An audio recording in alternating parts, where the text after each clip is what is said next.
takole.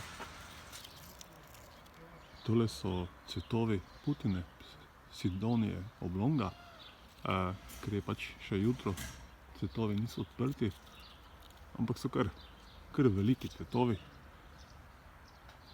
No, zdaj se bomo pa prestavili še do enega drugega drevesa. To pa je kitajska kutina, Pseudo Sidonia sinensis. Ta ima pa manjše cvetove, tudi obrodi plodove podobne naši kutini. Mogoče so malo plodovi trši, marmelado, ki sem jo pred leti skuhal iz plodov, je bila kar malo bolj lesena, pa malo bolj trpka, ali pa grenka celo, vendar je tista grenčica čez čas, oziroma čez nekaj mesecev izginila.